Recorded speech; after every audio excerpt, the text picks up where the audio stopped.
our layer property panel is right here. It's going to let us make changes to layers one at a time, and the amount of control you have in each layer is pretty incredible. You could have like 100 layers and each of them have slightly different properties.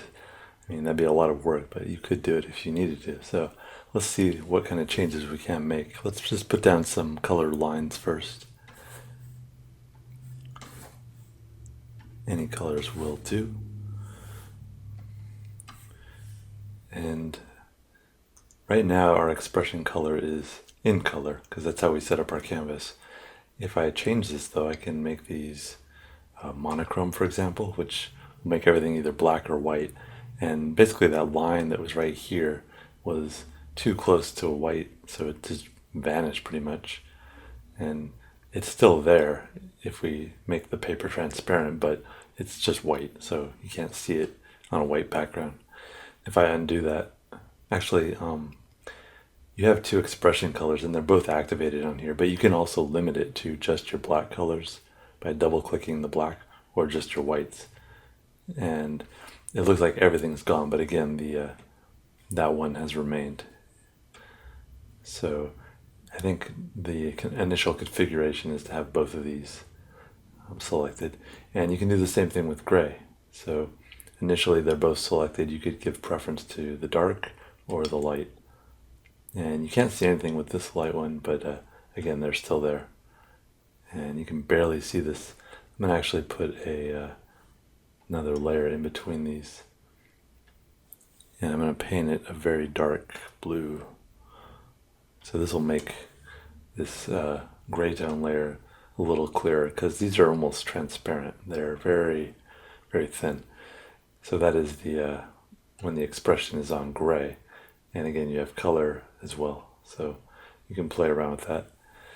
And then in addition to that, we have 4 different kind of things we can do to our colors. I'm going to turn this blue background off and just look at these. So the first one is just layer color, and it's going to make everything a tone of that color. So the default setting is light blue, but you can change, so they're all light blue in some degree, but you can change that to any color on here. So I want dark red, it would all become a shade of dark red. So this is very useful.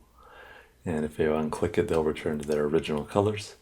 The next one is our tones, and this is going to convert all these to some kind of gray tone pattern like our materials.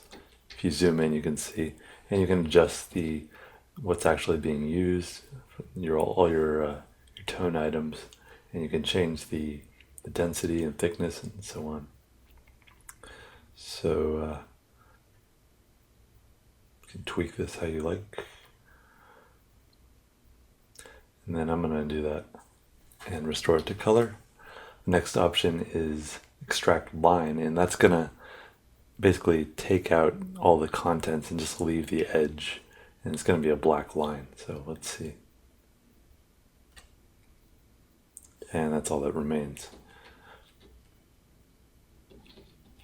So if you want to fill this, or put in patterns, or just use it as a way to limit areas, it has its uses.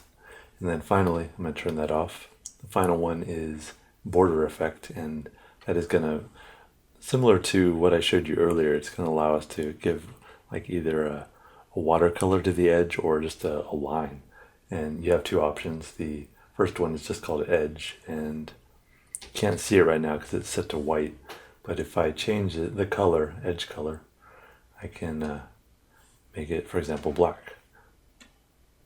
And it's very thin, so I'm going to turn it up. There we go. So you can see that. And you can change it to any color you want. And so on. So that is edge. The other option is border of watercolor. Click that, and you may have to zoom in. It's a little thinner, it seems. And you can tweak it. Transparency is going to make it hardly even noticeable. Luminosity effect, and so on. So those are your 2 options for that. I think border effect edge gives you a little more control because it allows you to make the thickness much larger and noticeable. But they both are pretty good tools, I think. And all of these have, when you use them, like can be really good assets in your toolbox as you explore these layers.